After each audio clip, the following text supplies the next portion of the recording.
Hello friends, welcome back to my channel. पिछले video में हमने बीकानेर प्रजामंडल की स्थापना पहले कहाँ हुई थी। इसकी स्थापना बीकानेर में रत्नाबाई ट्रस्ट के मकान पर हुई थी। कब हुई थी? 4 अक्टूबर 1936 को हुई थी। फिर बाद में इसके कलकत्ता में होती है स्थापना और उसमें बीकानेर की थोती पोती नामक पत्रिका का प्रकाशन किया जाता है। इस तरह से हमने देख लिया था और अब हम पढ़ते हैं जोधपुर प्रजामंडल आंदोलन।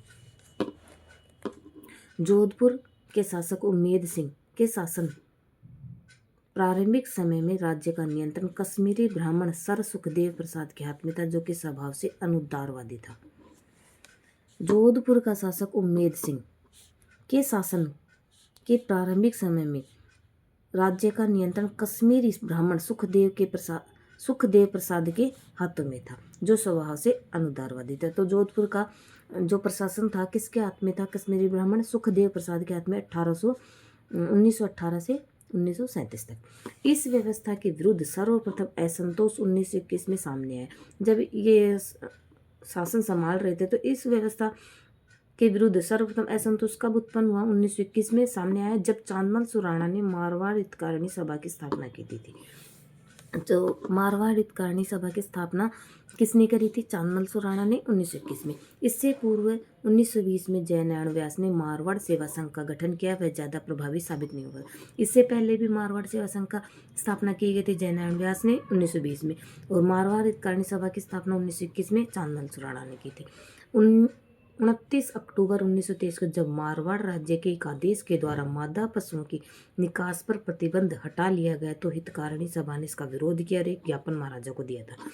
जब 29 अक्टूबर 1923 को जब मारवाड़ राज्य के एक आदेश के द्वारा मादा पशुओं के विक्रय पर मतलब निकासी पर प्रतिबंध, पहले प्रतिबंध था और फिर प्रतिबंध हटा लिया गया, तो मादा पशुओं की ज़्यादा बाहर भेजी जाने लगी। इससे इसका विरोध किसने किया था? हितकारिणी सभा ने, मारवाड़ हितकारिणी सभा ने विरोध किया था और एक ज्ञापन दिया था सरकार को। और अंततः युवा महाराजा ने 15 अगस्त 1924 को मादा पशुओं की निकासी का आदेश वापस ले लिया और परिणाम स्वरूप मारवाड़ हितकारिणी सभा अत्यधिक, जब मारवाड़ हितकारिणी सभा ने इसका विरोध किया, इसका ज्ञापन महाराजा को दिया, तो उन्होंने इस बात को मान लिया। कब माना था? 15 अगस्त 1924 को, और निकासी का आदेश वापस ले लिया था। फिर तो इससे इसकी लोकप्रियता बढ़ गई। इसकी मारवाड़ हितकारिणी सभा की लोकप्रियता बढ़ गई। फिर सर सुखदेव प्रसाद, जो इसके हाथ में था जोधपुर का शासन, कुछ अवसरवादी व्यक्तियों को एक प्रतिद्वंदी संस्था बनाने के लिए प्रेरित। इसने क्या किया? जब इसका मान सम्मान घटने लगा तो इन्होंने क्या किया? एक प्रतिद्वंदी संस्था बनाने के लिए प्रेरित किया और परिणाम स्वरूप राजभक्त देश हितकारिणी सभा का गठन किया, परंतु इसे लोकप्रियता नहीं मिली। सुखदेव प्रसाद ने लोगों को प्रेरित किया एक प्रतिद्वंदी संस्था बनाने के लिए राजभक्त देश हितकारिणी सभा के नाम से, और यह ज़्यादा लोकप्रियता नहीं मिली इसको। फिर बाद में मारवाड़ हितकारिणी सभा ने प्रधानमंत्री के खिलाफ आरोपों की जांच के लिए महाराजा को एक आवेदन प्रस्तुत किया। जो मारवाड़ हितकारिणी सभा थी प्रधानमंत्री के खिलाफ आरोपों की, ये प्रधानमंत्री था ना सुखदेव, एक तरह से प्रधानमंत्री था ही, और महाराजा के एक आवेदन प्रस्तुत किया। किसने? मारवाड़ हितकारिणी सभा ने। प्रतिक्रिया स्वरूप सर सुखदेव प्रसाद के इशारे पर मारवाड़ स्टेट काउंसिल ने 29 मार्च 1925 को हितकारिणी सभा के कुछ सदस्यों को राज्य से निष्कासित कर दिया था। मारवाड़ स्टेट काउंसिल ने, जो मारवाड़ हितकारिणी सभा के सदस्य थे, इनके कुछ सदस्यों को 19 मार्च 1925 को राज्य से निष्कासित कर दिया था। किसके आदेश पर? किसके इशारे पर? सुखदेव प्रसाद के इशारे पर। अपमान सहने के बजाय सभा के सक्रिय सदस्य जयनारायण व्यास मारवाड़ छोड़कर बाहर कहाँ चले गए? ब्यावर चले गए थे। जयनारायण व्यास इसके सक्रिय सदस्य थे, लेकिन अपमान हो रहा था, इस तरह से ये गतिविधियाँ की जा रही थी सुखदेव प्रसाद के इशारों पर, तो ये मारवाड़ से छोड़कर ब्यावर चले गए। ब्यावर में राजस्थान सेवा संघ के सर्वेसर्वा मणिलाल कोठारी, राजस्थान सेवा संघ के मणिलाल कोठारी सर्वेसर्वा थे, ने उन्हें तरुण राजस्थान का संपादक नियुक्त किया। तरुण राजस्थान का संपादक किसे नियुक्त किया? जयनारायण व्यास को। इस पत्र के माध्यम से वर्तमान मारवाड़ शीर्षक के अंतर्गत मारवाड़ के भ्रष्ट और निरंकुश शासन की कटु आलोचना, मारवाड़ के भ्रष्ट शासन और निरंकुश शासन की आलोचना किसमें की गई थी? वर्तमान मारवाड़ शीर्षक के नाम से तरुण राजस्थान में की गई थी। और इसका संपादक किसे नियुक्त किया था? जयनारायण व्यास को। किसने? मणिलाल कोठारी ने। 1927 में जब अखिल भारतीय देशी राज्य लोक परिषद का पहला अधिवेशन बम्बई में हुआ तो जयनारायण व्यास और कन्हैयालाल व्यास कन्हैयालाल को उसको कार्यकारिणी का सदस्य बनाया। 1927 में जब अखिल भारतीय देसी राज्य लोक परिषद का पहला अधिवेशन बम्बई में हुआ था तो जयनारायण व्यास और कन्हैयालाल को उसको कार्यकारिणी का सदस्य बनाया गया था। और मारवाड़ के नेताओं ने 11-12 अक्टूबर 1929 को मारवाड़ हितकारिणी सभा का प्रथम अधिवेशन जोधपुर में बुलाने का निश्चय किया था। जोधपुर सरकार ने जागीरदारों के दबाव में आकर सम्मेलन पर प्रतिबंध लगा दिया था। पहले तो ये अधिवेशन जो मारवाड़ के नेताओं ने मारवाड़ हितकारिणी सभा का अधिवेशन कहाँ बुलाने की सोची थी, जोधपुर में बुलाने, लेकिन जोधपुर के राजा सरकार ने जागीरदारों को दबाव में आकर प्रतिबंध लगा दिया था इस सम्मेलन को आयोजित करने पर। तो मारवाड़ हितकारिणी सभा की ओर से जयनारायण व्यास लिखित 2 पुस्तिकाएं मारवाड़ की अवस्था और पोपाबाई की पोल प्रकाशित, जिसमें मारवाड़ प्रशासन की कटु आलोचना, एक तो मारवाड़ प्रशासन की कटु आलोचना किसमें की गई थी, मारवाड़ की अवस्था और पोपाबाई की पोल, एक दूसरी थी वर्तमान मारवाड़ शीर्षक के नाम से जो पत्रिका तरुण राजस्थान में छपी थी, उसमें भी मारवाड़ के भ्रष्ट और निरंकुश शासन की आलोचना की गई थी। और दूसरी मारवाड़ हितकारिणी सभा की ओर से मारवाड़ की अवस्था और पोपाबाई की पोल 2 पुस्तिकाएं प्रकाशित की गई थी, जिसमें मारवाड़ की कटु आलोचना की गई थी। जयनारायण व्यास और आनंदराज सुराणा और भंवरलाल सर्राफ, इन तीनों नेताओं पर एक विशेष अदालत में राजद्रोह का मुकदमा चला।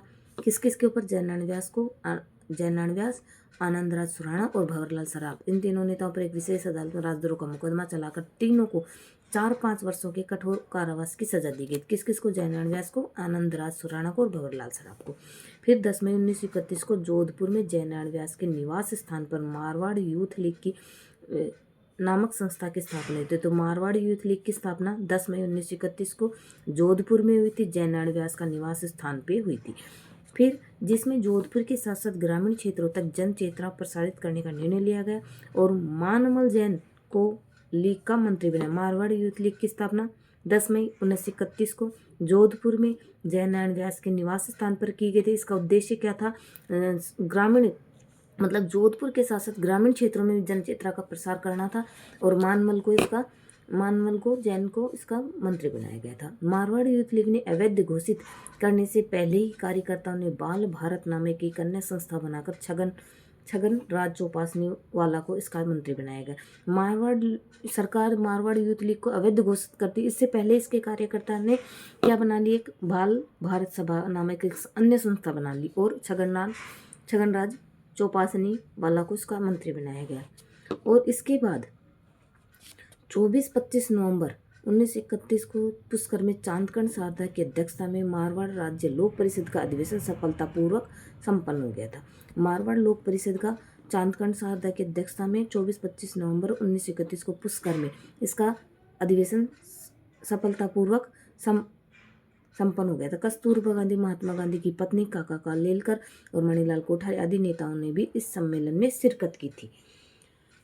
किस किस ने इसमें भाग लिया था, मारवाड़ राज्य लोक परिषद का अधिवेशन 24-25 नवंबर 1931 को पुष्कर में हुआ था चांदकण शारदा की अध्यक्षता में और अन्य सदस्यों ने किस किस ने भाग लिया था, एक तो कस्तूरबा गांधी ने लिया था, काका कालेलकर ने और मणिलाल कोठारी आदि नेताओं ने इस सम्मेलन में भाग लिया था। और अतः जोधपुर सरकार ने मार्च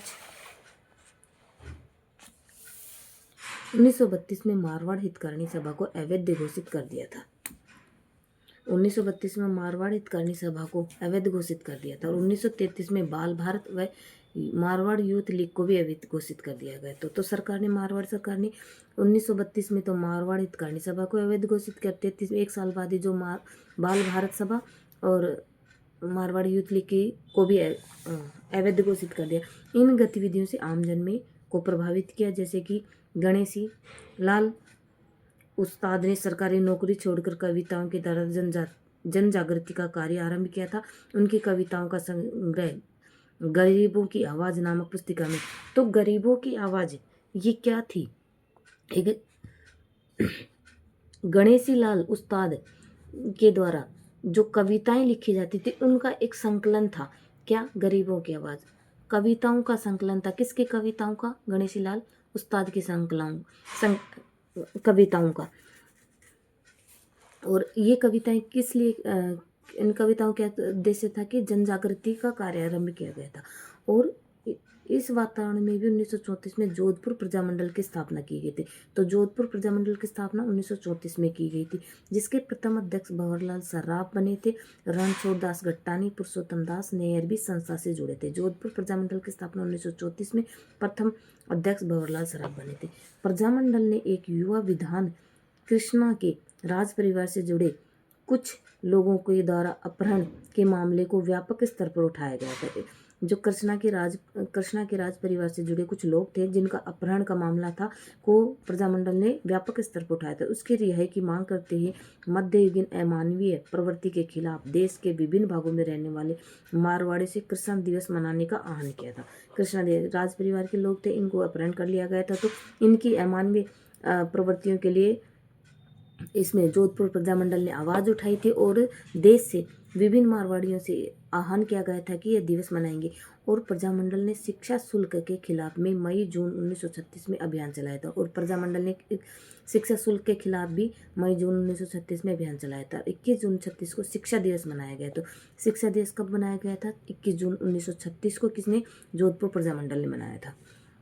और 1936 में प्रांतों और राज्यों में कांग्रेस की सहयोगी संस्था के रूप में सिविल लिबर्टीज यूनियन की स्थापना की गई थी। जोधपुर में भी इस यूनियन का गठन हुआ था।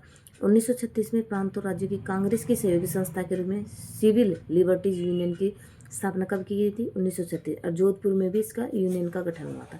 1936 में कराची में अखिल भारतीय देशी राज्य लोक परिषद के अधिवेशन का जयनारायण व्यास को महामंत्री निर्वाचित किया गया था।